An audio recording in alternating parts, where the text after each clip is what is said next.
কেমন লাগবে যখন আপনি আপনার মতো হুবহু একজন মানুষকে আপনার সামনে দাঁড়িয়ে থাকতে দেখবেন? তখন কেমন লাগবে আপনার? কি কথাটা শুনে চমকে যাচ্ছেন? এরকমই একটা ঘটনা ঘটে চলেছে একটা পরিবারের সাথে। সেই পরিবারের সবাই দুজন করে মানুষ দেখছে, মানে নিজের চেহারার মতো আরও একজনকে। এটা কিভাবে হতে পারে? এই ঘটনাটা আমি জানতে পারলাম সালাম দাদুর মুখে। কথাটা শুনে আমি দাদুকে বললাম, দাদু, এটা কিভাবে হতে পারে? একই রকম দুই চেহারার মানুষ, তাও আবার নিজেদের সামনে, এটা কিভাবে হলো? আমার কথা জবাবে সালাম দাদু বললেন, আরে বিষয়টা তো আমিও প্রথমে বিশ্বাস করিনি, শুনে অবাক হয়েছিলাম, পরে ওনাদের বাড়িতে গিয়ে জানতে পারলাম ওই পরিবারের উপর কালো জাদু করে জিন চালান করা হয়েছে। এখন সেই জিনটা এসে ওই পরিবারের সাথে এমনটা করছে। ও, তাই বলো। তারপর তুমি কি করলে? ওই পরিবারের উপর থেকে কালো জাদু কাটাতে পারছো কি? দাদু বলে, না রে, কালো জাদুটা খুব শক্ত করে করা হয়েছে। আমি গতকাল ওদের বাড়ি থেকে আসছি, কাল পুরো কাজটা করতে পারিনি। আজকে সন্ধ্যায় আবার যেতে হবে। দাদুর কথায় আমি ইচ্ছে করেই ব্যাপারটাকে তখনই অন্যভাবে জানার জন্য দাদুর সাথে যেতে চাইলাম। আমি কিছু বলতে যাব, তখনই দাদু বললেন, থাক, তোকে আর কিছু বলতে হবে না, তুইও আমার সাথে সেই বাড়িতে যাবি, এটাই তো? আরে না দাদু, এমনটা না, এটা ছাড়াও আরেকটা জরুরি কথা আছে। একটা অবাক করা করুণ ঘটনার মুখোমুখি হতে হবে তোমাকে আর আয়েশা পরীকে। দুজন মিলে একটা মানুষকে সাহায্য করতে হবে। আমার কথায় দাদু আমার মুখের দিকে তাকিয়ে বললেন, কি বলিস? কাকে সাহায্য করতে হবে? কে সে? ওনার কথায় আমি বললাম আমি বললাম করিম নামে একজন মানুষকে। এ বলে আমি সালাম দাদুকে করিম ও মরিয়ম পরীর জীবনে ঘটে যাওয়া পুরো ঘটনাটা ওনাকে খুলে বললাম। সব শুনে কবিরাজ হয়েও সালাম দাদুর খারাপ লাগলে উনি অবাক হলেন। আমার সব কথা শুনে সালাম দাদুরও করিম ও মরিয়ম পরীর জন্য খারাপ লাগলো, মন খারাপ হলো। তখন আমি দাদুকে বললাম, সবই তো শুনলে, এখন বলো আমাদের কি করা উচিত? করিমের কষ্ট দেখে আমার অনেক খারাপ লাগছে। দাদু, আমি ওনাকে কথা দিয়েছি, ওনাকে সাহায্য করব। তুমি কি বলো? আমার কথায় সালাম দাদু বললেন, হ্যাঁ, অবশ্যই আমরা করিমকে সাহায্য করব। তাহলে কি আজকে যাব করিমের বাড়িতে? দাদু বলে, আজকে? আজ না, আজকে সন্ধ্যায় তো ওই মানুষটার বাড়িতে যেতে হবে, আমরা কালকে যাই। দাদুর কথার জবাবে আমি বললাম, কালকে যাবা? ওকে, ঠিক আছে। আর শোনো, সন্ধ্যায় কখন যাব ওই বাড়িতে? আমিও যাব তোমার সাথে। আমার কথায় দাদু বলল, সন্ধ্যা হবার আগে আমার বাড়িতে আছিস, একসাথে যাব। দাদুর কথায় আমিও কথা না বাড়িয়ে বাড়িতে চলে গেলাম। বাড়িতে চাপার পর মা বলল, নিষাদ, সারাদিন কই থাকিস বলতো? বড় হয়েছিস না, এভাবে আর কতদিন ঘুরবি? এবার তো একটু কাজ কাজ কর। কাজবাজ না করলে কিভাবে চলবে বল? তোকে তো আর মানুষের কাজ করতে বলিনি। তোর বাবাকে কাজে সাহায্য কর, নিজেদের জমি জমার কাজবাজ কর। বিয়ে করতে হবে না নাকি? মায়ের কথায় আমি বললাম, বিয়ে তো করেছি। কি বিয়ে করেছিস মানে? কখন করলি? আমি বললাম, না মানে মজা করলাম। হইছে, তোকে আর মজা করতে হবে না, হাত মুখ ধুয়ে এসে খাবার খেয়ে নে। মায়ের কথায় হাত মুখ ধুয়ে খাবার খেয়ে ঘরে গিয়ে একটু রেস্ট করতে লাগলাম। সালাম দাদু বলেছে সন্ধ্যা হবার আগে যেতে হবে। ওনার কথা মতো সন্ধ্যা হবার আগে আমি দাদুর কাছে যাওয়ায় দাদু আমাকে নিয়ে চলে গেলেন সেই বাড়িতে। সে বাড়িতে যাবার পর ওই বাড়ির লোক ঘর থেকে বেরিয়ে সালাম দাদুকে বললেন, আপনি আসছেন, কাল রাত থেকে সমস্যাটা আরও বেড়ে গেছে। এতদিন তো দেখতাম আমাদের সামনে আমাদেরই মতো কেউ দাঁড়িয়ে আছে, কিন্তু কাল রাত থেকে সেটা ভয়ঙ্কর হয়ে গেছে। আমরা এখন ভয়ঙ্কর কিছু দেখি। এরকম ভয়ঙ্কর কিছু দেখায় সবাই এক ঘরে ঘুমিয়েছি। ওনাদের কথায় সালাম দাদু বললেন, আপনারা ভয় পাবেন না, আপনাদের পরিবারের উপর কালো জাদু করা হয়েছে। আমি কালো জাদু কাটানোর ব্যবস্থা করছি। এটা করতে পারলে আল্লাহর রহমতে আপনাদের আর কোনো সমস্যা হবে না। কথাটা বলে দাদু কাজ শুরু করলেন। বেশ কিছুক্ষণ নিজের মতো কাজ করে দাদু ওনাদের বললেন, শুনুন, আপনাদের সাথে শত্রুতা করে আপনাদের এই বাড়ির এরিয়ার মধ্যে 3টি তাবিজ মাটিতে পুঁতে রাখা হয়েছে। এখন এই 3টা তাবিজ তুলে আগুনে পুড়িয়ে ফেললে আশা করি আর কোনো সমস্যা হবে না। কিন্তু এই 3টা তাবিজ তুলতে হবে আজানের সময়। যতক্ষণ আজান হবে এই আজান চলাকালীন তাবিজ 3টা তুলতে হবে। যদি আজান চলার সময় তাবিজ 3টা তুলতে না পারি, তাহলে ওই খারাপ জিনটা চলে আসবে আর আমার কাজে বাধা দিবে। কিছুক্ষণ পর ঈশার আজান দিবে, তাই আমাকে মাটি খোঁড়ার জন্য যা যা লাগে সব এনে দেন। দাদুর কথায় সেটাই করা হয়। ওরা মাটি খোঁড়ার জন্য দাদুকে জিনিসপত্র এনে দেয়। তখন দাদু বলে, এখন আপনার পরিবারের সবাই আপনাকে ঘরে চলে যান, যতক্ষণ না আজান শেষ হয়। আর আমি আপনাদের বাহিরে আসতে না বলি ততক্ষণ কেউ ঘরের দরজা খুলবেন না, বাহিরে যা হয় হোক। কথাটা বলে দাদু আমাকে বললেন, নিষাদ, তুইও ঘরে যা। দাদু, আমি বাহিরে থাকি। না, তোকেও ঘরে যেতে হবে, যা। দাদুর কথায় আমিও ওদের সাথে ঘরে চলে গেলাম। আমরা ঘরে যাবার কিছুক্ষণ পর আজান শুরু হলো, আর তখনই দাদু মাটিতে পুঁতে রাখা তাবিজগুলো তুলতে লাগলেন। আজান চলা অবস্থায় দাদু 2টা তাবিজ ভালোভাবে তুলতে পারলেও 3 নাম্বার তাবিজটা তুলতে পারেনি। 3 নাম্বার তাবিজটা তোলার সময় আজান শেষ হয়ে যায়, আর দাদুর সামনে এসে দাঁড়ায় সেই ভয়ঙ্কর জিনটা। সেই জিনটা এসে দাদুকে বলে, সালাম, পারলি না, শেষ তাবিজটা তো তুলতে পারলি না, এখন তোর কি হবে? কথাটা বলে সে জিন রেগে দাদুর দিকে ছুটে আসতে থাকে। এমন সময় সেখানে চলে আসে বড় বাবা জিন। বড় বাবা জিন এসে সেই খারাপ জিনটাকে আঘাত করে আর বন্দি করে ফেলে। এই সুযোগে দাদু ওই 3 নাম্বার তাবিজটা তুলে ফেলেন। ওই তাবিজটা তোলার পর সেগুলো আগুনে পুড়ে ফেলেন। তাবিজগুলো পুড়িয়ে ফেলার পর সালাম দাদু সবাইকে ডাক দেন। দাদুটাকে সবাই ঘর থেকে বেরিয়ে দাদুর কাছে আসায় উনি বলে, আল্লাহর রহমতের সমস্যা সমাধান হয়ে গেছে। এখন আপনাদের পরিবারের উপর থেকে কালো জাদু কাটানো হয়েছে। আপনাদের এখন থেকে আর কোনো সমস্যা হবে না, কিন্তু যে আপনার ক্ষতি করতে কালো জাদু করছে, উল্টো তার অনেক বড় ক্ষতি হবে। দাদুর কথায় ওনারা বললেন, আপনাকে অনেক ধন্যবাদ সালাম কবিরাজ, আপনি অনেক বড় উপকার করলেন আমাদের। ওনাদের কথায় দাদু বললেন, আল্লাহ আমাকে যে জ্ঞান দিয়েছে সেটা যদি আমি ভালো মানুষের কাজে ব্যবহার না করি, মানুষের উপকার না করি, তাহলে আমি গুনাহগার হব না। আমার জন্য দোয়া করবেন। আমরা তাহলে এখন আসি। এরপর আপনাদের কোনো সমস্যা হলে আমাকে জানাবেন, কেমন? কথাটা বলে সালাম দাদু ও আমি বাড়ির দিকে হাঁটতে থাকি। বাড়ির দিকে আসার সময় আমি দাদুকে বললাম, দাদু, এখন তো বেনাদের কাজ শেষ, তাহলে কালকে কি আমরা করিমের গ্রামে করিমের কাছে যেতে পারি? আমার কথার জবাবে দাদু বলল, হ্যাঁ, ইনশাআল্লাহ, কালকে আমরা করিমের কাছে যাব। দাদুর কথায় আমি বেশ খুশি হলাম, কারণ মরিয়মপুরীকে হারিয়ে করিম বেশ অসহায়। করিম আর মরিয়মপুরীকে সাহায্য করতে পারলে আমার খুব ভালো লাগবে। যাই হোক, আমিও দাদু গল্প করছি আর বাড়ির দিকে আসছি। এমন সময় দাদু বললেন, ওই যে তোর পরীর সামনে দাঁড়িয়ে আছে, তুই কথা বল, আমি বাড়িতে গেলাম। আর শোন, কালকে সকালে বাড়িতে থাকিস, আমি তোকে নিয়ে যাব করিমের বাড়িতে। কথাটা বলে দাদু চলে গেলেন। দাদু চলে যাওয়ার পর আমি আয়শাপুরীর কাছে গেলাম। ও রাস্তায় আমার সামনে দাঁড়িয়েছিল। আয়শাপুরীর কাছে যেতে ও বলল, কোথায় গিয়েছিলে কবিরাজ মশাই? কালো জাদু কাটাতে? ওর কথায় আমি হাসতে বললাম, কবিরাজ? আমি বুঝি কবিরাজ? কবিরাজ তো দাদু, আমি তো ওর সাথে যাই ঘটনা দেখতে। কথাটা বলে আমিও আশাপুরি বাড়ির দিকে হাঁটতে লাগলাম আর গল্প করতে লাগলাম। এমন সময় আশাপুরি বলল, কাল কোথায় যাবা? করিমের বাড়িতে? হ্যাঁ, তুমি নিশ্চয়ই খোঁজ পেয়ে গেছো করিম ও মরিয়মপুরীর কথা। আয়েশা, শোনো না, করিমের কষ্ট দেখে আমি ওনাকে কথা দিয়েছি সাহায্য করব। ওনাকে আমি তো সাহায্য করতে পারবো না, সাহায্য করবা তুমিও সালাম দাদু। তুমি যথেষ্ট চেষ্টা করবা করিমকে সাহায্য করার। ঠিক আছে। আমার কথায় আয়েশাপুরি বলল, তুমি ওনাকে কথা দিয়েছো সাহায্য করবে, আমি সেটা করব না তা কি হয়? আমি যথেষ্ট চেষ্টা করব।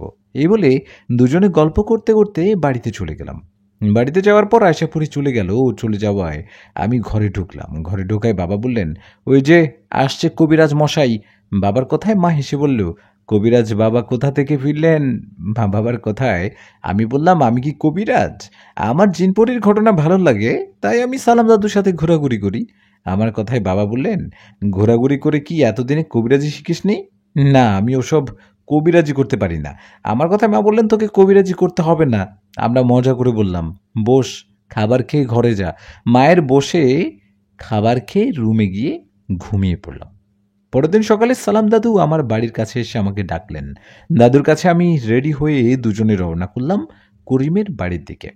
করিমের বাড়ি আমাদের বাড়ি থেকে দূর আছে, তাও 3-4টা গ্রাম পরে। আমি দাদু গল্প করছি আর হাঁটছি। এভাবে হাঁটতে হাঁটতে আমরা করিমের গ্রামে পৌঁছে গেলাম। সেখানে যাবার পর আমি করিমের গ্রামটা মুগ্ধ হয়ে দেখছিলাম। গ্রামটা আসলেই সুন্দর।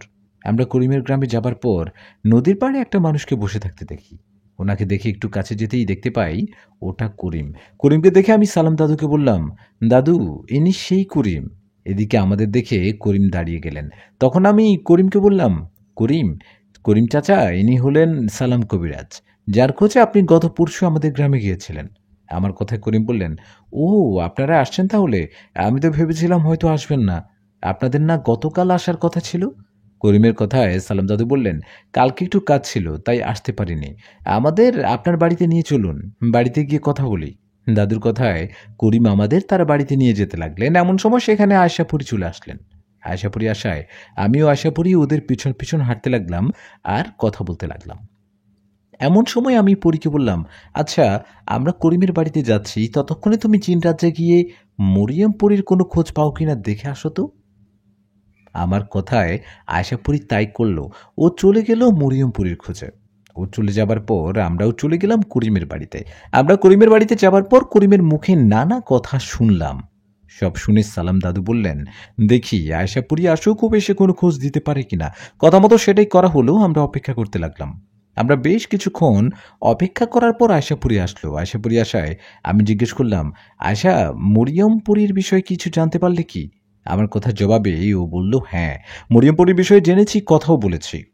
মরিয়মপুরীকে তো ওরা বেঁধে রাখেনি।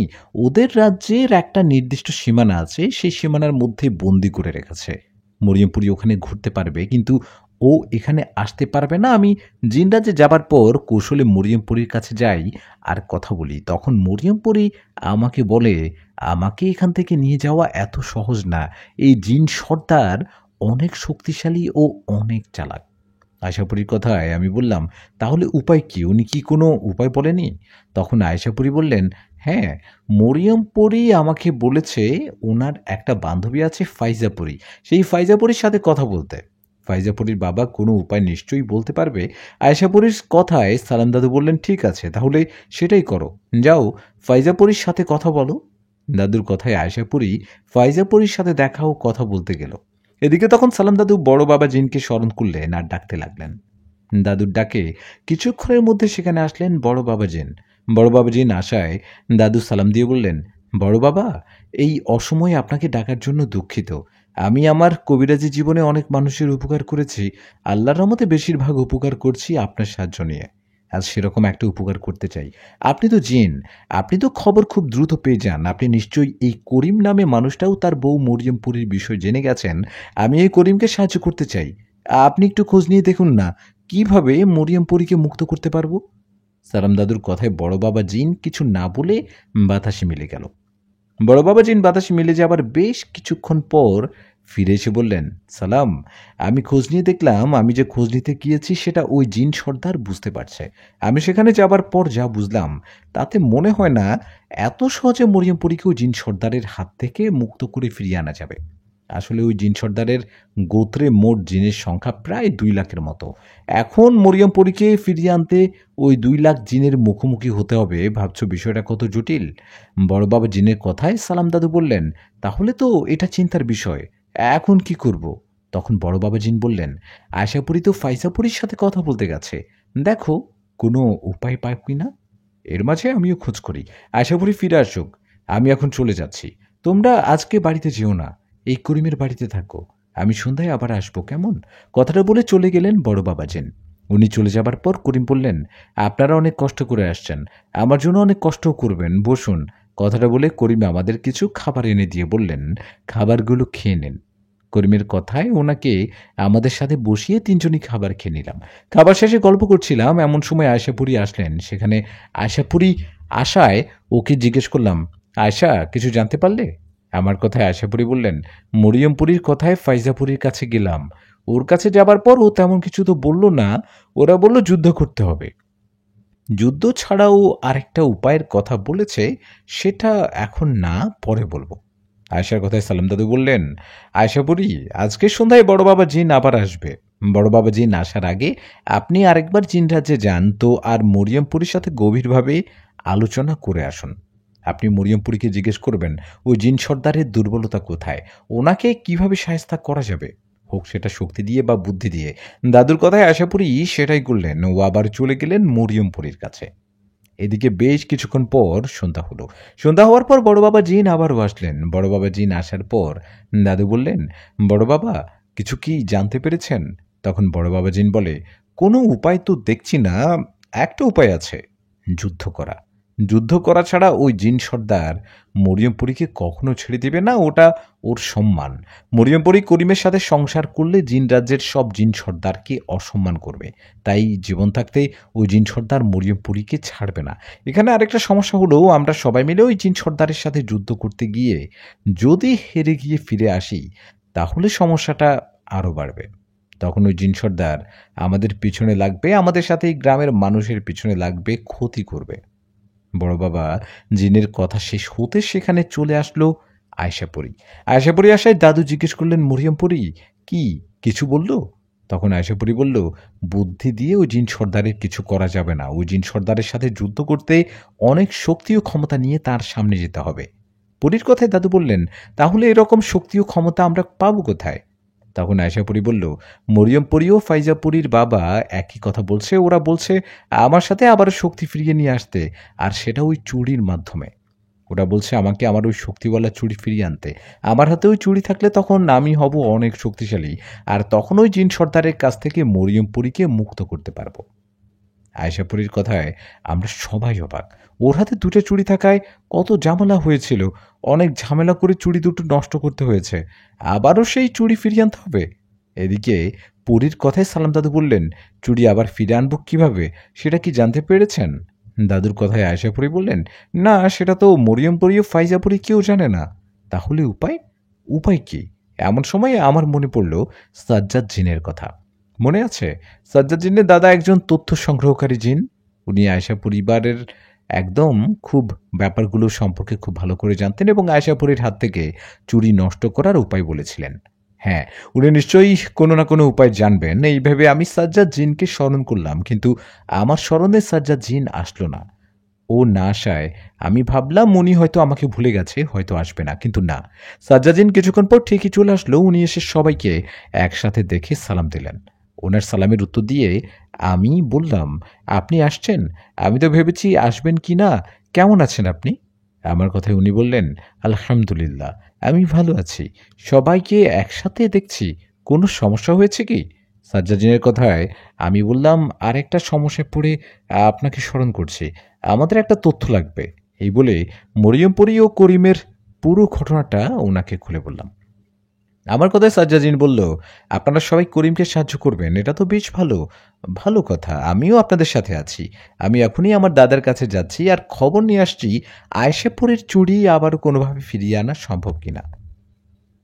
কথাটা বলে চলে গেল সাজ্জাদ।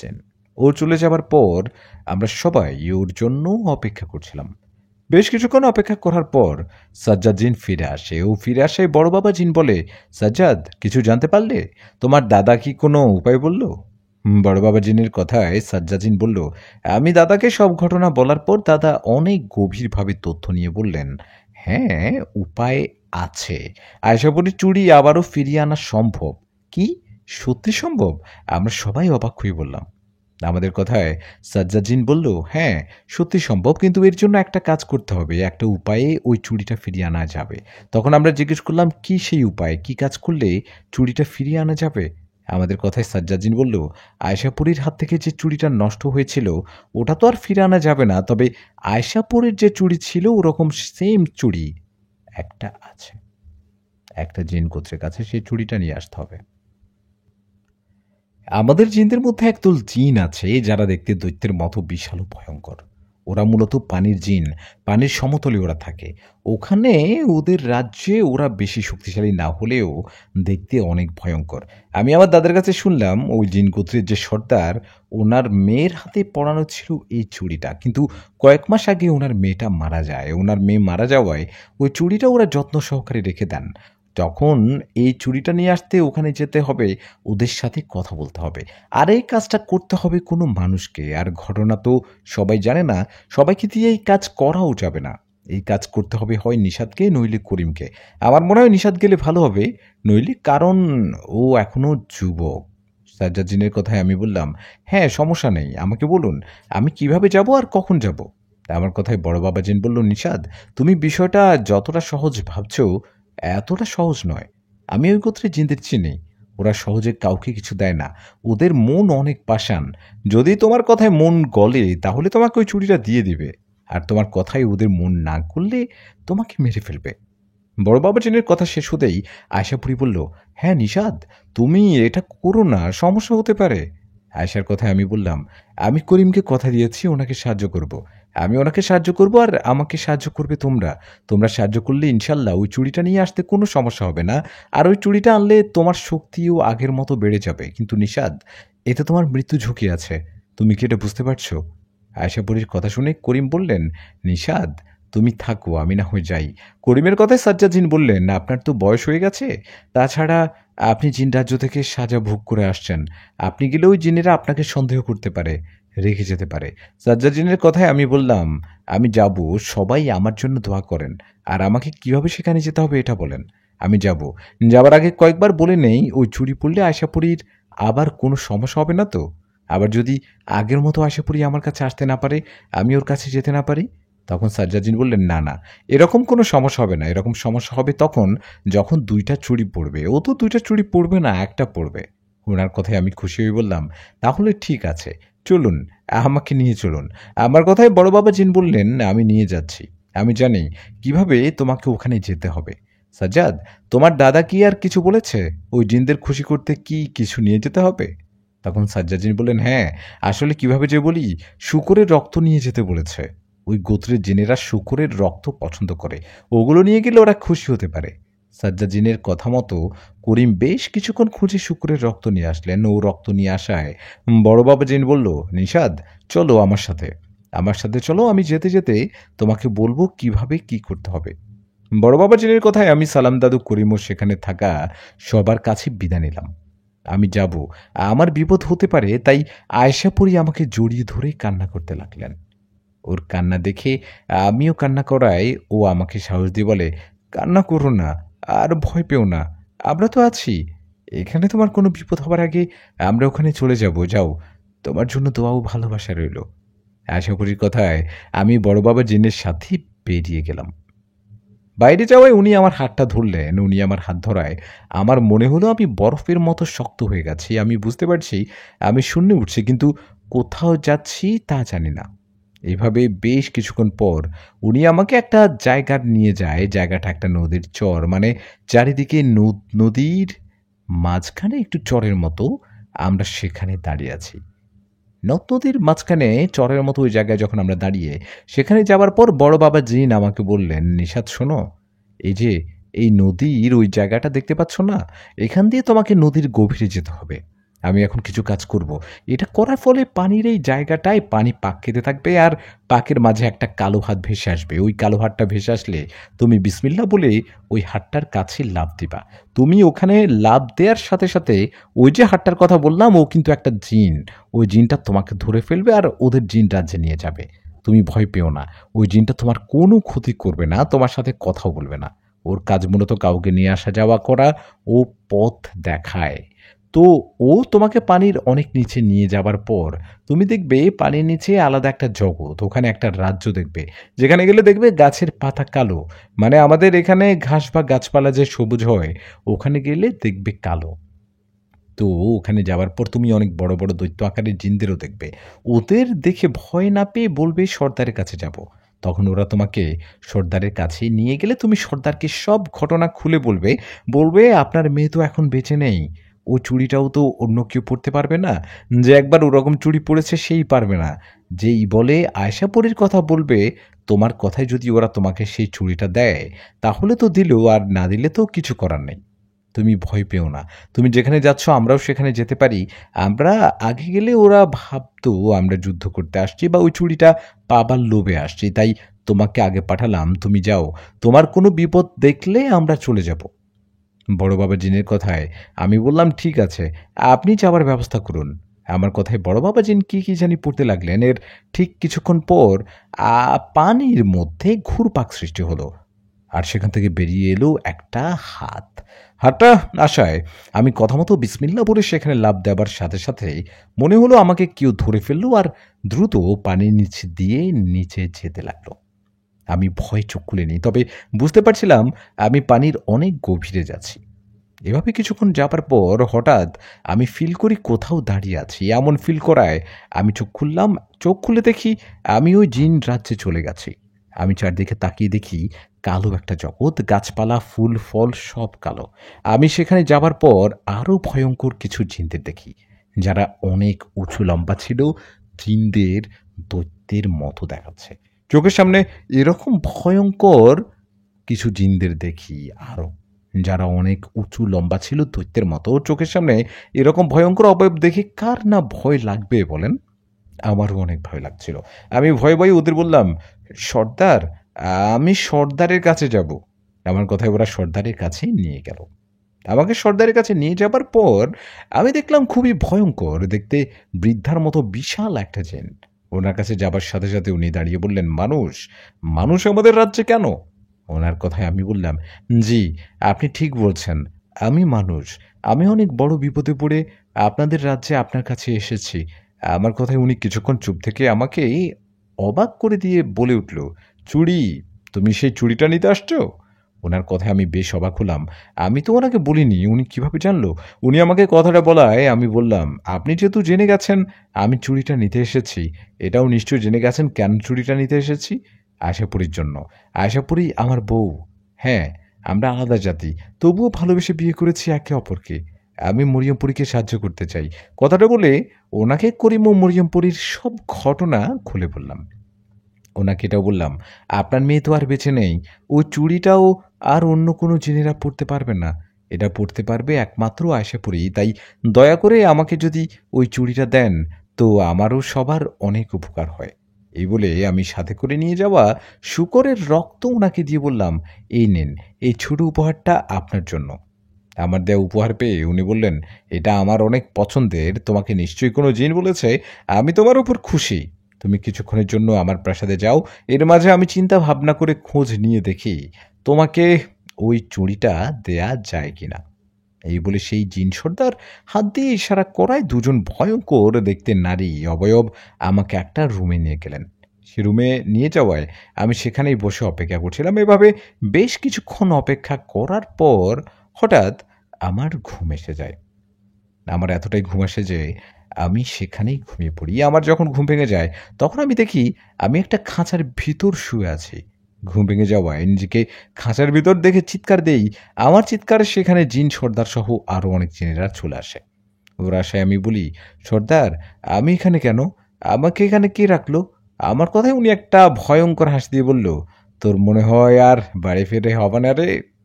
তোর আর বাড়ি ফেরা হবে না, কারণ একটু পর তোকে আমরা আমাদের দেবতার নামে বলি দিব। ওনার কথায় আমি বললাম, মানে? মানে কেন? আমি কি অপরাধ করলাম? আপনি দয়া করে এমনটা করবেন না। আমাকে আমাকে আপনার ছুটিটা না দিলে বাড়িতে চলে যেতে দিন। আমার কথায় জিন সর্দার বলল, না, তোকে আর চুড়িটা দিব না, তোকে বাড়িতেও যেতে দিব না। আমি তোর কথায় শুরুতেই খুশি হয়েছিলাম, ভেবেছিলাম তোকে চুড়িটা দিয়ে দিব, কিন্তু পরে তোর বিষয়ে খোঁজ নেওয়ার পর আমি আমার চিন্তা পাল্টে ফেললাম। তোকে একটু পর দেবতার নামে বলে দিব। কেন জানিস? কারণ তাতে দেবতা আমাদের উপর খুশি হবে, এতে আমাদের গোত্রের সবাই হব শক্তিশালী। আজ তোর মৃত্যুর জন্য দায়ী তোর বয়স। আমি তোর বিষয়ে খোঁজ করতে জানতে পারি আজ তোর বয়স 21 বছর 21 দিন। এই কারণে তোর জীবনে কাল হয়ে আসছে। আমরা যদি কোনো দেবতার নামে বলি দেই তাহলে সেটার বয়স এরকমই হয়। আমরা যেমন শূকরের রক্ত পছন্দ করি, আমাদের দেবতা তেমন মানুষের রক্ত পছন্দ করে। তোর বয়স 21 বছর 21 দিন, তাই তোকে বলি দেবার চিন্তা মাথায় আসছে। ওদের কথা শুনে আমার তো অবস্থা শেষ। আমার নিজের তো জানা নেই আমার বয়স আজ 21 বছর 21 দিন।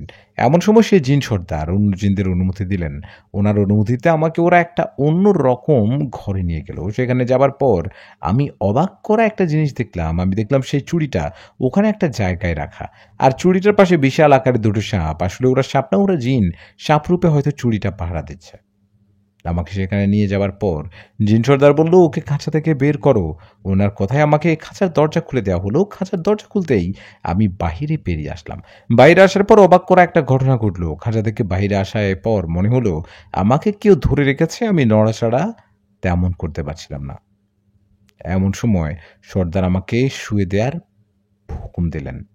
আমাকে দুজন জিন এসেই ধরে ফেলল। এদিকে আমি জীবনের মায়ায় চিৎকার করছি আর বলছি, আমাকে ছেড়ে দিন। কিন্তু ওরা আমার কোনো কথা না শুনে আমাকে শুয়ে দিলেন বলি দেওয়ার জন্য। আমি ছটফট করছি। ওই জিন সর্দার আমাকে বলি দিবে এখন। এমন একটা সময় সেখানে আসলেন বড় বাবা জিন, আয়েশা, পরি, ফাইজা ইত্যাদি। সাজ্জাদ জিনও সাথে আসছে, সাজ্জাদ জিনের দাদাও এসছে। ওরা এসে বড় বাবা জিন বলল, দাঁড়ান, কি করছেন আপনি? ওই ছেলেটা তো এমন কোনো অপরাধ করেনি যে আপনি উনি বলি দিবেন ওনাকে।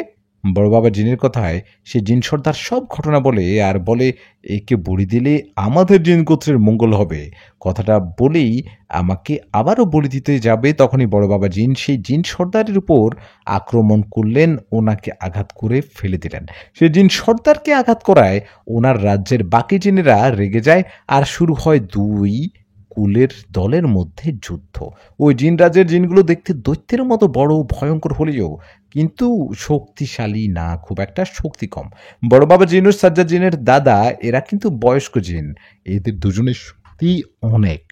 যাই হোক, দুই দলের মধ্যে যুদ্ধের সময় বড় বাবা জিন আয়েশা পরীকে ডাক দিয়ে বলে, আয়েশা যাও, ওই চুড়ির কাছে যাও আর চুড়িটাতে নিশাদের শরীরের একটু রক্ত লাগিয়ে হাতে পড়ো। বড় বাবা জিনের কথায় আয়েশা পরী ওই চুড়িটার দিকে যাওয়ার সময় দুজন জিন এসে আয়েশা পরীকে আঘাত করে। ওদের আঘাতে আয়েশা পরী পড়ে গেলেও পরে ঠিকই পৌঁছে যায় ওই চুড়ির কাছে। আয়েশা পরী চুড়িটার কাছে গিয়ে চুড়িটা নিয়ে সেটাতে আমার রক্ত লাগিয়ে হাতে পড়ে নেয়। আয়েশা পরী চুড়িটা হাতে পড়ার সাথে সাথে ওর শরীরটা কেমন ঝাঁকি দিয়ে ওঠে আর জায়গায় হঠাৎ বিদ্যুৎ চমকানোর মতো করে আলো হয়। আয়েশা পরী চুড়িটা পড়ে সেখানে দাঁড়ানোর সাথে সাথে দুই দলের যুদ্ধ থেমে যায় আর ওই জিন সর্দার ভয়ে ভয়ে বলে, ঠিক আছে, আমি হার মেনে নিচ্ছি। ওই চুড়িটা এখন থেকে আয়েশা পরীর, আমাদের কিছু করবেন না, আমরা মাপ চাচ্ছি। সেই জিন সর্দারের কথায় বড় বাবা জিন বললেন, ঠিক আছে, আমরা কোনো ঝামেলা চাই না, আপনাদের আজ মাপ করে দিলাম, কিন্তু ভবিষ্যতে কোনো রকম ঝামেলা করতে আসবেন না। কথাটা বলে বড় বাবা জিন বললেন, চলো সবাই। এই বলে আমি সহ সেখানে যাওয়া সবাই আবারও ফিরে আসলাম করিমের বাড়িতে।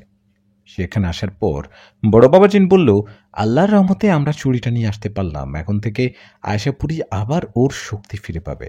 কিন্তু ভুল করে দুইটা চুড়ি পরা যাবে না। দুইটা চুড়ি পরলে আগের মতো শক্তি বাড়বে ঠিকই, কিন্তু নিশাদের কাছে আসতে পারবে না। বড় বাবা জিনের কথায় আসলাম দাদু বললেন, আচ্ছা বড় বাবা, এখন কি তাহলে কি করব? মরিয়ম কি কি হবে? মরিয়ম পরীকে এখন ওই জিন সর্দারের কাছ থেকে কিভাবে নিয়ে আসবো? সালাম দাদুর কথায় বড় বাবা জিন বললেন, তুমি আজ রাতে ওই জিন রাজ্যের যাবা, তোমাকে নিয়ে যাবে ফাইজাপুরি। ফাইজাপুরি তোমাকে জিন রাজ্যে নিয়ে যাবার পর তুমি ওই সর্দারকে প্রথমে বুঝিয়ে বলবা, ওনাকে বলবা মরিয়ম পরীকে যেন ছেড়ে দেয়। তোমরা সোজা কথায় যদি ওকে ছেড়ে না দেয়, তখন সেখানে যাবে আয়েশাপুরি। আয়েশাপুরি গিয়ে মরিয়ম পরীকে নিয়ে আসবে। বড় বাবা জিনের কথায় সালাম দাদু বললেন, শুধু আয়েশাপুরি যাবে, আপনারা যাবেন না? তখন বড় বাবা জিন বলল, সালাম, তুমি জানো না আয়েশাপুরীর শক্তির বিষয়ে? ওর হাতে চুড়িটার পাওয়ার জানো? ওর প্রকার জানো? হাজার হাজার হাজার জিন পারবে না একা এই চুড়ির সাথে। আয়েশাপুরী একাই যথেষ্ট ওখানে। তারপরেও যদি পরবর্তীতে কোনো সমস্যা আমরা বুঝতে পারি, তাহলে আমরা পরে যাব। ওনার কথায় দাদা বললেন, ঠিক আছে, তাই হবে। এদিকে তখন বড় বাবা জিন, সাজ্জাদ জিন ও সাজ্জাদ জিনদের সাথে দাদা সবার কাছে তখন বিদায় নিয়ে সেখান থেকে চলে গেলেন। ওরা চলে যাবার পর ফাইজাপুরি বলল, আচ্ছা, আমি এখন তাহলে আসি। রাত হলে আমি আবার আসব আর সালাম দাদুকে নিয়ে জিন রাজ্যে মরিয়মপুরীর কাছে যাব। কথাটা বলে ও চলে যাওয়ায় করিম কেঁদে ফেললেন।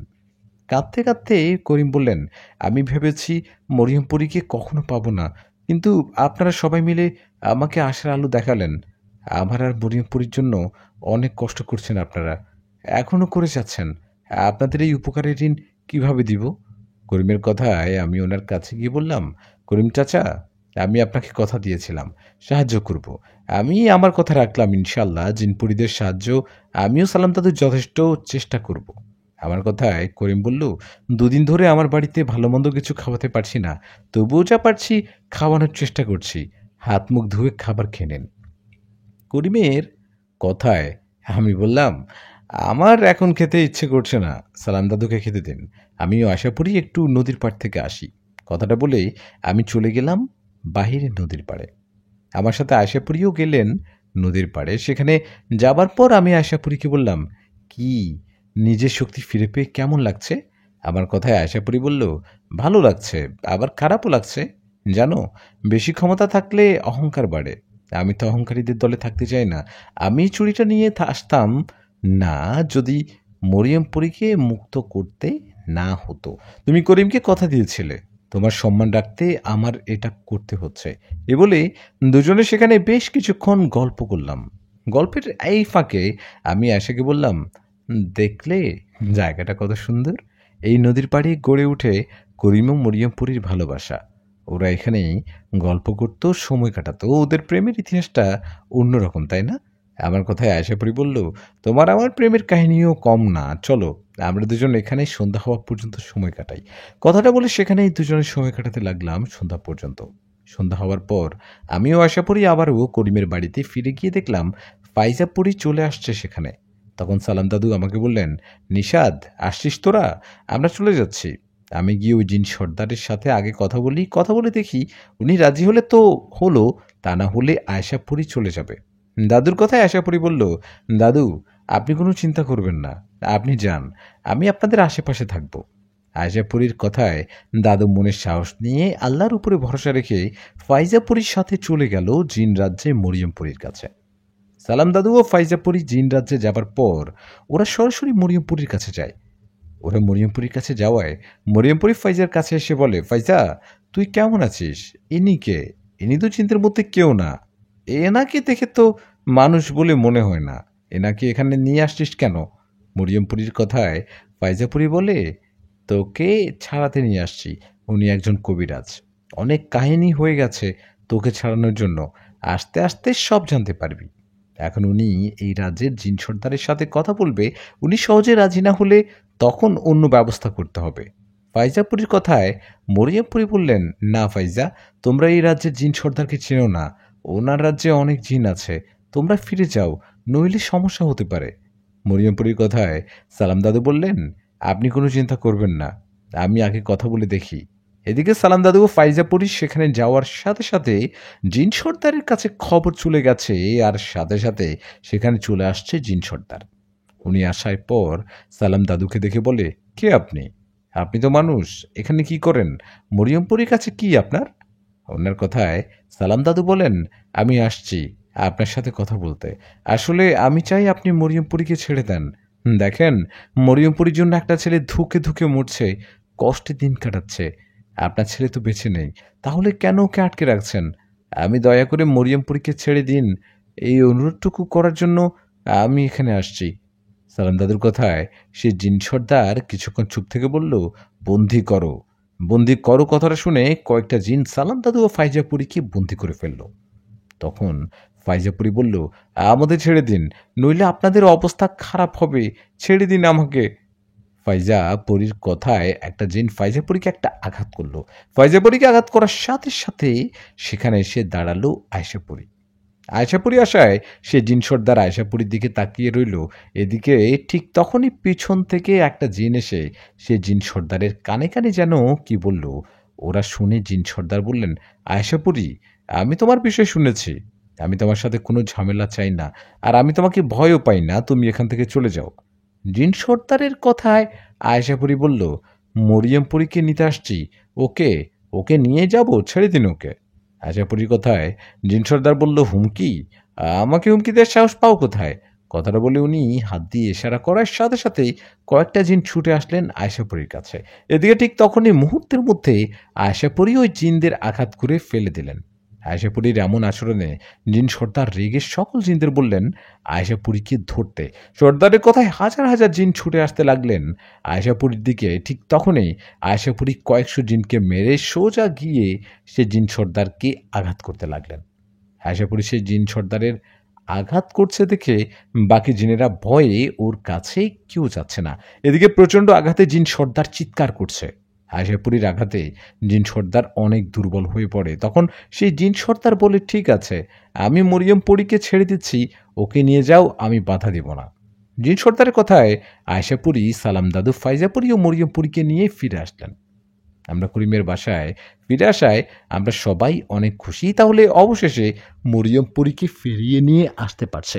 এদিকে মরিয়ম পরী আসায় করিম ও মরিয়ম পরী দুজনকে জড়িয়ে ধরে কান্না করতে লাগলেন। ওদের কান্না যেন আনন্দের কান্না। মরিয়ম পরী করিমের কাছে ফিরে আসায় সালাম দাদু বললেন, করিম, তুমি তোমার পরীকে ফিরে পেয়েছ। আমরা ওকে ফিরে এনে অনেক খুশি। আমরা মরিয়ম পরীকে ফিরিয়ে এনেছি, এখন আমাদের দায়িত্ব শেষ। আমরা এখন বাড়িতে চলে যাচ্ছি।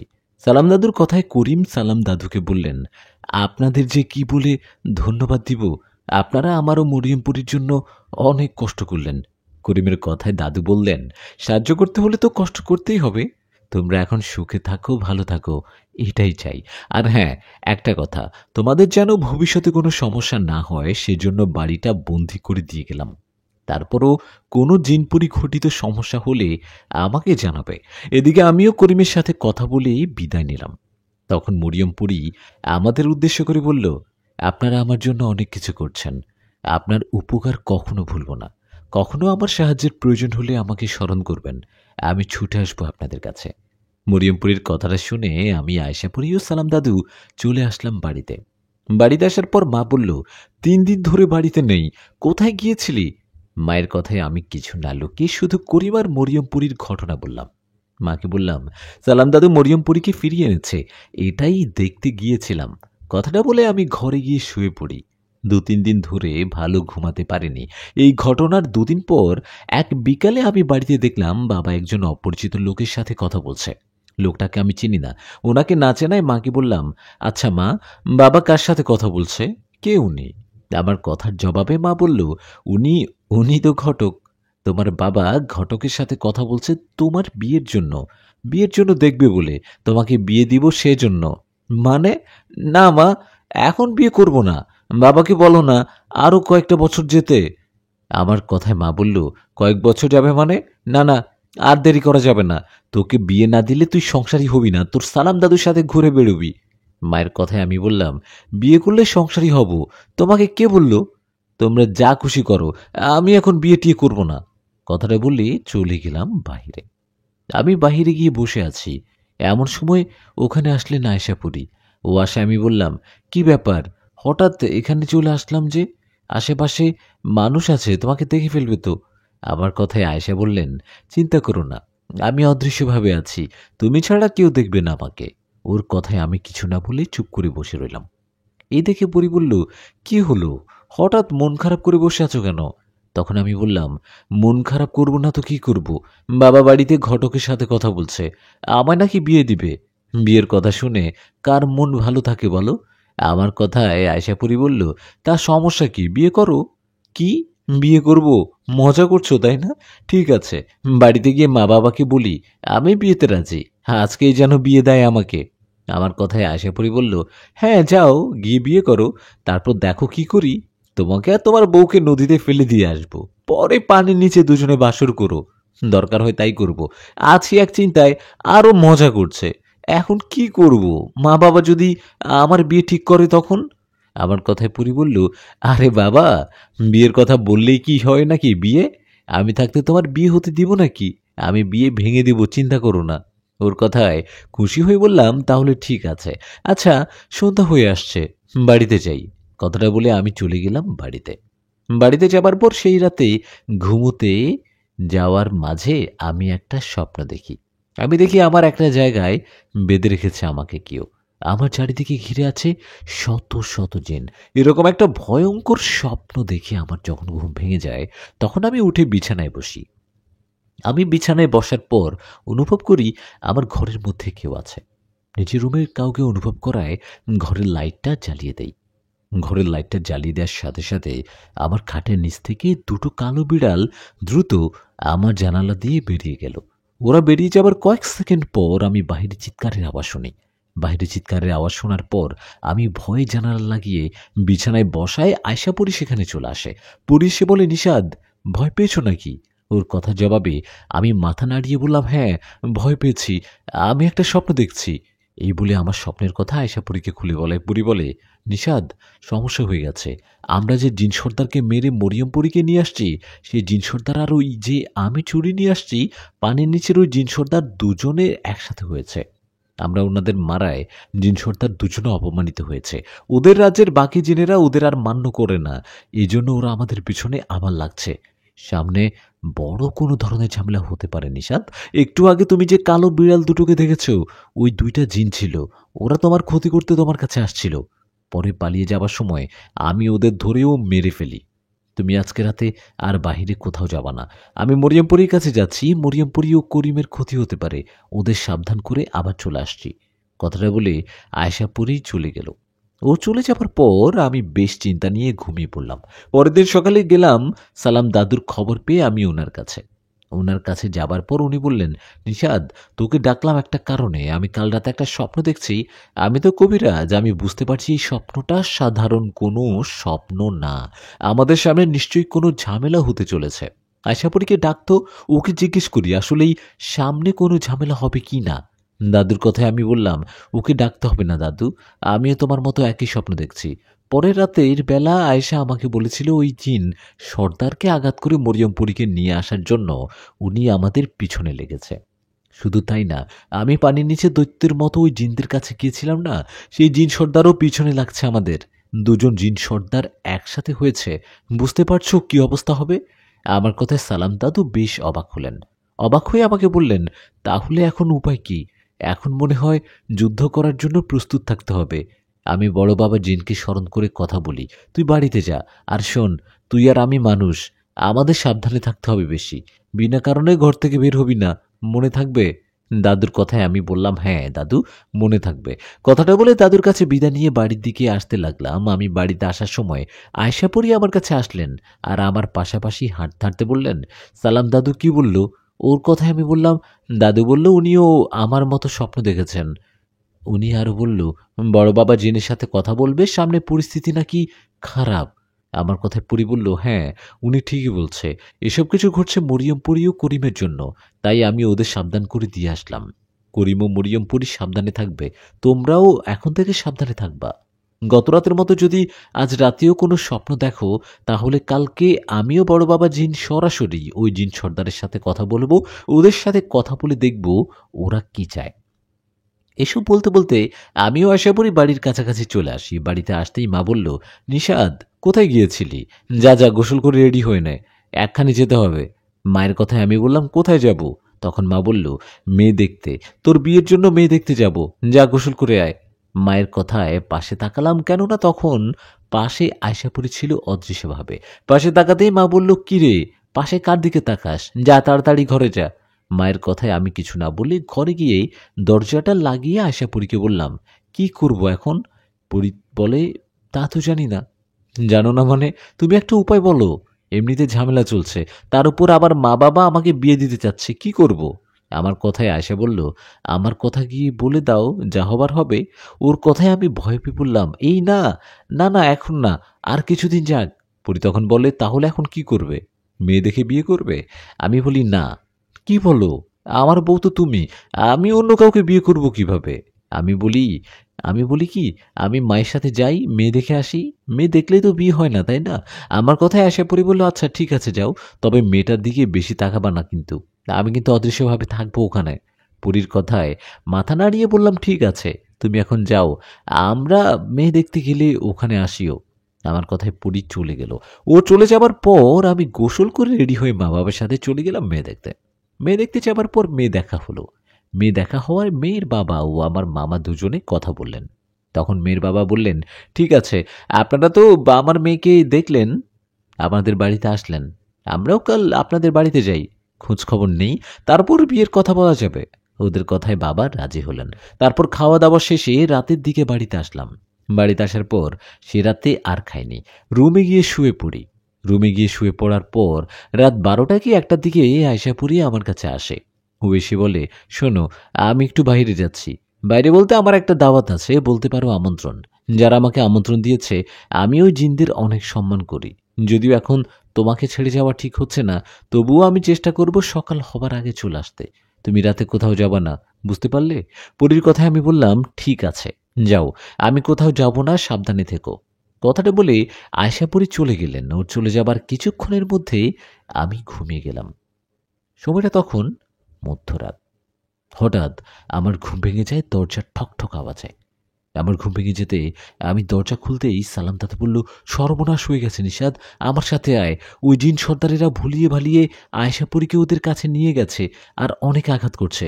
আয়শাপুরী আহত হয়েই পড়ে আছে বাগানে, ওখানে বড় বাবা জিন আছে, আয় তাড়াতাড়ি। সালাম দাদুর কথায় আমার মাথায় যেন আকাশ ভেঙে পড়ল।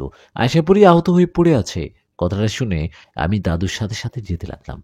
দাদু আমাকে নিয়ে একটা বাগান আছে সেখানে গেলেন। বাগানে যাবার পর আমি দাদুকে বললাম, দাদু আয়শাপুরী কোথায়, আর এখানে সামনে গর্তগুলো কিসের? আমার কথায় পিছন থেকে দাদু বলল, এগুলো গর্ত না, এগুলো কবর। একটু পর কবর হবে, তোদের সবার কবর। দাদুর এমন কথায় পিছনে তাকাতেই চিৎকার করে উঠলাম, কেননা পিছনে সালাম না একটা ভয়ঙ্কর জিন দাঁড়িয়েছিল। আমি চিৎকার দেওয়ার সাথে সাথে ওই জিনটা এক হাত দিয়ে আমার গলা চেপে ধরে আর একটা হাসি দিয়ে বলে, আমাদের চালে তাহলে তোরা পড়েই গেলি। আমি তোর সালাম দাদুর রূপে তোকে বাইরে নিয়ে আসলাম, ওদিকে আবার তোর রূপে সালাম কবিরাজের কেউ গিয়ে ওনাকে ধরে নিয়ে আসবে। জিনটা আমার গলা চেপে ধরায় আমি নিজেকে ছাড়ানোর চেষ্টা করছি, এমন সময় জিনটা আমাকে ধাক্কা দিয়ে ফেলে দেয় আর আমি জ্ঞান হারিয়ে ফেলি। আমার যখন জ্ঞান ফেরে তখন আমি দেখি আমি জিন যাচ্ছি, ওই জিনেরা আমাকে ধরে নিয়ে আসছে। শুধু আমাকে না, সালাম দাদু ও করিমকেও ধরে নিয়ে আসছে। আমার জ্ঞান ফেরার পর আমি ওদের বলি, আমাদের কেন ধরে নিয়ে আসছেন, আমাদের ছেড়ে দিন, আমরা কোনো ঝামেলা চাই না। আমার কথায় জিন সর্দার বললেন, আমাকে আঘাত করার কথা কি এত সহজে ভুলে যাব? আয়েশাপুরীর সকল জিনের সামনে আমাকে আমাকে আঘাত করেছে, এতে আমার সম্মান অনেক কমে গেছে। এখন অনেক জিন আমাকে সম্মান করে না। আমাকে যারা অনুসরণ করতো তারা এখন আমাকে অনুসরণ করে না। এসব হইছে আয়শাপুরীর জন্য। আর আয়শাপুরী তোর বউ, তুই আয়শাপুরীর স্বামী। আগে তোকে মারবো, তারপর আয়শাপুরী, তারপর বাকিরা। কথাটা বলে সেই জিন সর্দার আমাকে আঘাত করতে লাগলেন। ওনার আঘাতে আমি চিৎকার করছি, আমার শরীর থেকে রক্ত ঝরছে। ওনার আঘাতে আমি নিজেকে ধরে রাখতে না পেরে মাটিতে বসে পড়ি। ঠিক তখনই ঝড়ের বেগে সেখানে আসে আয়শাপুরী। আয়শাপুরী এসে কোনো কথা না বলে সোজা সেই জিন সর্দারকে আঘাত করে ফেলে দেয়। আর কেউ কিছু বুঝে ওঠার আগে সবার সামনে আয়শাপুরী ওই জিন সর্দারের মাথাটা টান দিয়ে ছেড়ে ফেলে। এই দৃশ্য দেখে অনেক জিন ভয়ে কাঁপতে থাকে। সেখানে হাজার হাজার জিনের সাথে উপস্থিত ছিলেন দুজন জিন সর্দার। দুজনের মধ্যে একজন তো মারা গেল, আর রইল একজন। আশাপুরী একজন জিন সর্দারকে মেরে ফেলায় আরেকজন জিন সর্দার বলল, আশাপুরী তুমি এটা কি করলা? মানুষদের জন্য আমাদের জিন জাতিকে মেরে ফেললা, তাও আবার একজন জিন সর্দারকে। ওনার কথায় আশাপুরী বলল, আপনাদের কাছেও শুধুই মানুষ, কিন্তু আমার কাছেও শুধু একজন মানুষ না, ও আমার স্বামী। আপনারা আমার স্বামীকে আঘাত করবেন আর আমি সেটা সহ্য করব? কথাটা বলতে বলতে আয়শাপুরী আমাকে ধরে দাঁড় করালেন। সালাম দাদু ও করিমকে আমার কাছে নিয়ে আসলেন।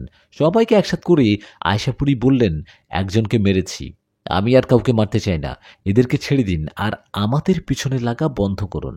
আশাবরীর কথায় সেই জিন সর্দার বললেন, আশাবরী, নিজের হাতে শক্তিশালী চুড়ি পরে কি ভাবো নিজেকে? তুমি কি মনে করেছ তুমি একাই শক্তিশালী? না, তোমার মতো আরো শক্তিশালী অনেকে আছে। তেমনি একজনকে আমন্ত্রণ জানিয়েছি আমি আমি তোমাদের কাউকে ছাড়ব না। আমি তোমার মতো চুড়ি পরা একজন জিনকে আমন্ত্রণ জানিয়েছি, উনি আসলে আমাদের দলের শক্তি বেড়ে যাবে। কথাটা বলে সে জিন সর্দার ওই চুড়ি পড়া শক্তিশালী জিনটাকে স্মরণ করতে লাগলো। এদিকে তখনই সেখানে আসলেন বড় বাবা জিন, আয়শাপুরী, ফাইজাপুরী, সাজ্জাদ জিন। সবাই সবাই এসে সেখানে দাঁড়িয়ে আছে। সবার মাঝে এক অজানা ভয়। চুড়ি পড়া কোন শক্তিশালী জিন না জানি চলে আসে। মনের মধ্যে ভয় নিয়ে দাঁড়িয়ে সবাই। এমন সময় সে জিন সর্দারের স্মরণে সেখানে এসে উপস্থিত হলেন আয়শাপুরীর মতো চুড়ি পড়া এক শক্তিশালী জিন। সেই শক্তিশালী জিন আসায় সবাই ভয়ে ওনার দিকে তাকিয়ে রইলেন। তখন সে জিন সর্দার বললেন, আমি আপনাকে আমন্ত্রণ দিয়ে নিয়ে এসেছি বিপদে পড়ে। দেখুন, ওই আয়শাপুরী মানুষদের জন্য আমাদের জিন জাতিকে হত্যা করছে। আপনি আমার হয়ে ওদের সাথে যুদ্ধ করুন, আমি আপনার উপহার আপনাকে দিয়ে দিব। সে জিন সর্দারের কথায় চুরি পড়া শক্তিশালী জিনটা আয়শাপুরীর দিকে তাকালো। এদিকে বড় বাবা জিন, মরিয়মপুরী, ফাইজাপুরী ও সাজ্জাদ জিন সবাই আয়শাপুরীর কাছে এসে দাঁড়ালো। এই বুঝি ভয়ঙ্কর যুদ্ধ শুরু হবে।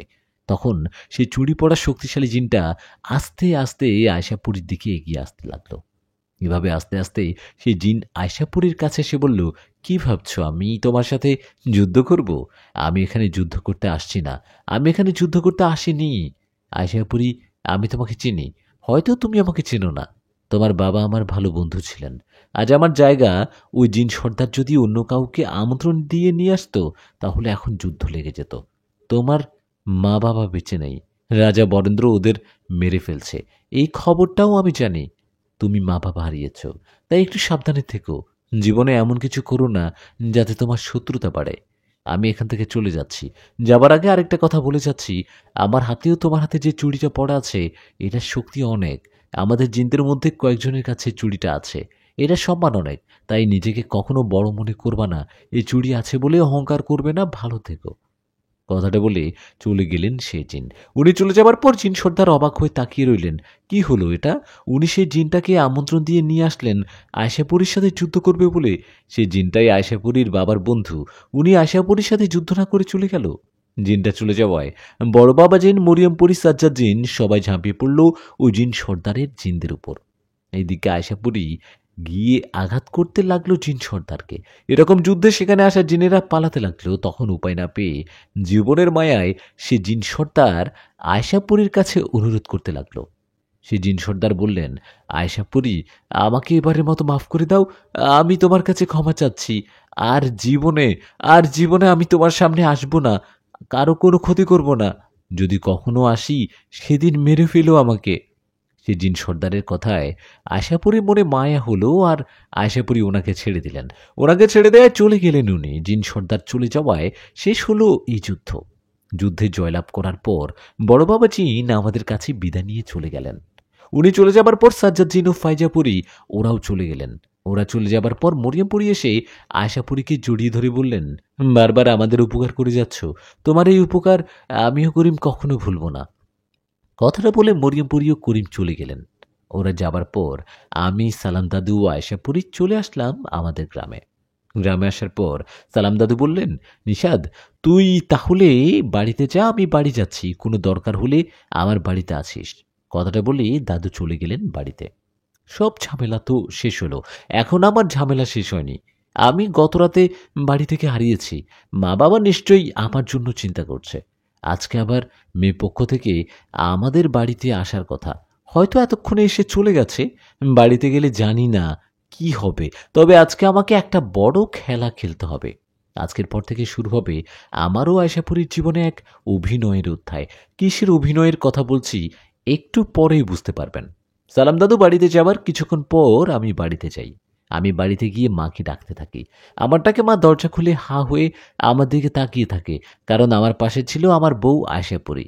আয়শাপুরীকে বলছি মানুষের রূপে এসে আমার সাথে সংসার করতে। আপাতত এরকম ভাবেই চলি, পরে কখনো জানাজানি হলে সেটা পরে দেখা যাবে। আমার কথা মতো আয়শাপুরী তাই করে, মানুষের রূপে বউ সাজে আমার পাশে এসে দাঁড়ায়। আমার পাশে বউকে দেখে মা বাবাকে ডাক দেয়, আর মা আমাকে বলে, এ কি নিশাদ, এ কে? তুই বিয়ে করে নিয়ে আসলি? মায়ের কথায় আমি বললাম, হ্যাঁ মা, আমি ওকে বিয়ে করেছি। আমার কথা শুনে মা বলল, কাল রাতে কোথায় গিয়েছিলি? আমরা তোকে অনেক জায়গায় খুঁজেছি, পাইনি। ভেবেছি তুই বিয়ে করবি না বলে বাড়ি থেকে পালিয়েছিস, কিন্তু তুই যে বিয়ে করে নিয়ে আসবি সেটা ভাবতে পারিনি। মায়ের কথায় বাবা এসে বললেন, এরকম একটা দিন দেখতে হবে, ভাবতে পারিনি। তোকে তোকে ভালোবাসার এই প্রতিদান দিলি, তাহলে আমরা তোর বিয়ে ঠিক করলাম অন্য একটা মেয়ের সাথে, আর তুই বিয়ে করলি, অন্য একটা মেয়েকে বিয়ে করে নিয়ে আসলি। বাবার কথায় মাথা নিচু করে বললাম, ওকে ওকে আমি পছন্দ করি বাবা। ভাবছিলাম তোমরা আমার বিয়ে অন্য কোথাও দিবে, তাই ওকে একবার বিয়ে করে নিয়ে আসলাম। আমাকে মাফ করে দাও বাবা। আমার কথা শুনে মা বললেন, তাই বলে আমাদের একবারও জানাবি না? একবারও না? মায়ের কথায় আমি আয়েশাকে নিয়ে যেতে লাগলাম। এটা দেখে মা বলল, কোথায় যাস আবার? মায়ের কথায় আমি বললাম, ওকে ফেরত দিয়ে আসি, তারপর তোমাদের এসে জানাবো, তারপর আবার বিয়ে করব। আমার কথায় মা হেসে ফেললেন আর বললেন, পাগল ছেলে, আয় আয় ভিতরে আয়, শেষমেশ তো বিয়ে করলি। মায়ের কথায় বাবাও কিছু বললেন না। আমরা ভিতরে চলে গেলাম। তারপর থেকে আয়শাপুরী মানুষ রূপে আমার সাথে থাকতে লাগলেন। মা বাবা এখনো জানে না, কখনো জানলে কি হবে আমি নিজেও জানি না। গল্পটা যেহেতু করিম ও মরিয়মপুরীর, তাই ওদের কাছে ফিরি। দীর্ঘদিন পর করিম ও মরিয়মপুরী একসাথে হয়ে দুজনে অনেক খুশি। জীবনের অনেকটা বছর জিন রাজ্যে কারাগারে কাটিয়েছে করিম। অনেক বছর পর মরিয়মপুরীকে ফিরে পেয়ে আবারও আগের মতো সুখে সংসার করতে লাগলেন। করিম সেই আগের মতো রাতে মাছ ধরতে যেতেন, আর ওর সাথে যেত মরিয়মপুরী। মরিয়মপুরী ও করিম দুজনে দুজনকে ফিরে পাওয়া ও তাদের সুখের সংসারের মাঝে গল্পটা এখানে শেষ করলাম। যারা মরিয়মপুরী সিজন 1 ও সিজন 2 শুনছেন তারা কমেন্ট করে জানাবেন কেমন লাগলো। আর হ্যাঁ, আশাপুরী, সালাম, কবিরাজ এরা আমার গল্পের একটা চরিত্র। আশাপুরীকে নিয়ে আর গল্প লিখব কিনা জানি না, কারণ সামনের কোনো গল্পে অন্য কোনো পরী হতে পারে আমার গল্পের নায়িকা। এখন বোনাস হিসেবে একটা বাস্তব চিহ্নের ঘটনা দিয়ে শেষ করছি আজকের এপিসোড। বাস্তব ঘটনাটা শুনুন, আশা করি সবার অনেক ভালো লাগবে। আমি শুরু করছি বাস্তব ঘটনাটা। আসসালামু আলাইকুম। নিশাদ ভাই, প্রথমে আমার সালাম নিবেন। আমার নাম মোহাম্মদ হাদিক হাসান, আমার বাসা রাজশাহী জেলা। আমি আমাদের এক এলাকার দাদুর সাথে ঘটে যাওয়া বাস্তব একটা ঘটনা শেয়ার করছি আপনার সাথে। আমার দাদুর নাম সালাম দাদু, আর তার পেশা ছিল মাছ ধরা। মাছ ধরেই তার সংসার চালাতো। একদিন রাতে প্রচুর পরিমাণ পানি হয়, আর সালাম দাদু সেই রাতে মাছ ধরতে বের হয়। যে জায়গায় মাছ ধরার জন্য বের হয় সেই জায়গায় দিনের বেলাও মানুষ যেতে ভয় পেত, কারণ সেই জায়গাটা ছিল জিন ভূতের আখড়া, আর সেই জায়গায় ছিল প্রচুর পরিমাণ ঘন জঙ্গল। সেই জায়গায় রাতে সালাম দাদু প্রথম দিন মাছ ধরতে যায়, গিয়ে মাছ ধরে। যখন মাছ ধরছিল তখন সে বুঝতে পারে তার পাশে কেউ দাঁড়িয়ে আছে, কিন্তু সে পিছনে তাকায়, কাউকে দেখতে পায় না। তখন সালাম দাদু 2টা জাল পানিতে ফেলে বাসায় চলে আসে, আর ভাবতে থাকে এই জায়গায় দিনের বেলা মাছ ধরতে আসবে। এই বলে জাল ফেলা শেষ করে যখন সালাম দাদু তার বাড়ির দিকে আসতে থাকে, তখন দাদু দেখতে পায় তার সামনে এক বিশাল বড় সাপ দাঁড়িয়ে আছে। সালাম দাদু তখন কি করবে বুঝতে পারছিল না। পরে পরে তারা দাদু আল্লাহর নাম নিয়ে উল্টা পথে দিয়ে বাসায় চলে আসে। সেই রাতে আর দাদুর সাথে তেমন কিছু হয়নি। পরের দিন সকালে দাদু আবার সেইখানে মাছ ধরতে যায়, আগের রাতে যেখানে 2টা জাল পানিতে ফেলে আসছিল, আর সেই 2টা জালে অনেক মাছ পড়েছিল। সালাম দাদু তখন সেইখানে আরও 3টা জাল ফেলে, আর সেই জায়গা ছিল বিশাল বড় এক কোসকরি গাছ। সেই গাছের নিচে গিয়ে সালাম দাদু একটু বিশ্রাম নেয়। তখন সালাম দাদুর চোখে একটু ঘুম চলে আসে। হঠাৎ দাদু বুঝতে পারে তার গায়ের উপর দিয়ে কিছু একটা যাচ্ছে। এই ভেবে দাদু চোখ মেলে দেখতে পায় আগের রাতে যে যেটাকে আগের রাতে দেখেছিল সেই সাপ তার গায়ের উপর দিয়ে যাচ্ছে। তখন সালাম দাদু নিজের শরীর নড়াচড়া করতে পারছে না। হঠাৎ দেখে সেই সাপ আর নেই, সেই সাপের জায়গায় একটা কাক বসে আছে। এই দেখে সালাম দাদু সেই কাকটিকে হাত দিয়ে ধরে দূরে ছুঁড়ে মারে, আর সেইখান থেকে সব জাল তুলে বাড়িতে নিয়ে আসে। উনি বাড়িতে আসার পর সেই রাতে সালাম দাদুকে স্বপ্নে দেখানো হয়। দাদুকে স্বপ্নের মাঝে একটা জিন বলে বলে যে সে যেন আর ওই জায়গায় মাছ ধরতে না যায়। ওনাকে স্বপ্নের মাঝে আরও বলা হয়, আজ বেঁচে গেলি সালাম, আবার যদি এইখানে মাছ ধরতে আসিস তাহলে আর বাঁচতে পারবি না। এই বলে সেই জিন স্বপ্নের মধ্যে থেকে চলে যায়। পরের দিন সালাম দাদু এক তান্ত্রিকের কাছে যায়, গিয়ে স্বপ্নের কথাগুলো সেই তান্ত্রিককে বলে। সব শুনে সেই তান্ত্রিক বলে, আমি যাব সেই জায়গায়, রাতে গিয়ে সাধনা করব। যেই বলা সেই কাজ। 2 দিন পরে সেই তান্ত্রিক সেই মাছ ধরার জায়গায় রাতের বেলা যায় সাধনা করতে। তান্ত্রিক সেখানে সাধনা করতে যাবার পরের দিন সেই তান্ত্রিকের মরদেহ পাওয়া যায় সেই জায়গায়। তারপর থেকে আর কেউ সেই জায়গায় যায় না। এর কিছুদিন পরে দিনের বেলা অনেক বৃষ্টি হয়, আর সালাম দাদু আবারও সেই জায়গায় দিনের বেলা মাছ ধরতে যায় জাল নিয়ে। উনি মাছ ধরতে যাওয়ায় অনেক মাছ পায়, কিন্তু সব মাছের গায়ে লাল দাগ ছিল, আর সব মাছের চোখ যেন কেউ তুলে খেয়ে নিয়েছে। এই দেখে সালাম দাদু অনেক ভয় পেয়ে যায়। তখন সালাম দাদু জালে একটা ছোট সাপ আটকে গিয়েছিল। নিজের জালে সাপ আটকানোর ফলে সালাম দাদু সেই সাপটাকে মারে। তখন সেই সাপ সালাম দাদুর সামনেই হারিয়ে যায়। এই দেখে সালাম দাদু সেইখান থেকেই চলে আসে। ঠিক সেই রাতে সালাম দাদুকে আবার স্বপ্নের মধ্যে একজন জিন এসে বলে তার ছেলেকে সালাম দাদু অনেক মেরেছে। ওনার কথায় তখন সালাম দাদু স্বপ্নের মধ্যে বলে সে তার ছেলেকে কখন মারছে। তখন সেই জিন সালাম দাদুকে সেই সাপের কথা বলে। উনি বলে, সাপ রূপে আমার ছেলে তোর জালে ধরা পড়েছিল, আর তুই ওকে মারছিস। উনি আরও এই কথাও বলে, সালাম তুই আর বাঁচবি না। এই বলে জিন সালাম দাদুকে একটা ডান গালে চড় মারে। সেই রাতের পর থেকে সালাম দাদু আর বিছানা থেকে উঠতে পারেনি। অনেক কবিরাজ দেখানো হয়, সবাই বলে সালাম তুই আর বাঁচবি না, কারণ সেই জিন তোর ভিতরের সব কিছু খেয়ে ফেলছে। এই ঘটনার পর ঠিক 15 দিন পরে সালাম দাদু যেই সাপটাকে মারছিল সেই সাপ সালাম দাদুর বাড়িতে চলে আসে। এখানে সাপটিকে মারছিল বলতে আঘাত করা বোঝানো হয়েছে, একবারে মেরে ফেলেনি। সালাম দাদুর বাড়ি থেকে মাছ ধরার ওই জায়গায় মোটামুটি 1 কিলোমিটার দূরে। তো সেই সাপটি সালাম দাদুর বাড়িতে এসে, সালাম দাদু বাড়িতে একটা পেয়ারা গাছ ছিল, সেই পেয়ারা গাছের নিচে এসে সাপটি মাথা নাড়িয়ে নড়তে থাকে। এখানে একটা অবাক করা ঘটনা হলো, ওই সাপটি যেভাবে নড়ছিল সালাম দাদুও একইভাবে নড়ছিল। এভাবে কিছুক্ষণ পর সেই সাপটি মারা যায়। সাপটি মারা যাওয়ার ঠিক 15 মিনিট পরে সালাম দাদু মারা যায়। এই ছিল ঘটনা সালাম দাদুর কাহিনী। যদি ঘটনাটি ভালো লেগে থাকে তাহলে শেয়ার করবেন, আর যদি কোনো লিখার মাঝে ভুল হয়ে থাকে সবাই নিজ মাপ করবেন। আর মাছ ধরার ওই জায়গায় আরও অনেক ঘটনা আছে যা পরে একসময় পাঠাবো। আসসালামু আলাইকুম, সবাই ভালো থাকবেন, আল্লাহ হাফেজ। এই বলে উনি ঘটনাটা শেষ করেছেন। ঘটনাটা আমার কাছে বেশ ভালো লেগেছে। আপনাদের কাছে কেমন লেগেছে জানাবেন কমেন্টে। আর আপনার জানা বা আপনার সাথে ঘটা কোনো ঘটনা থাকলে আমাকে পাঠিয়ে দিবেন, আমি শেয়ার করব সবার মাঝে। ধন্যবাদ।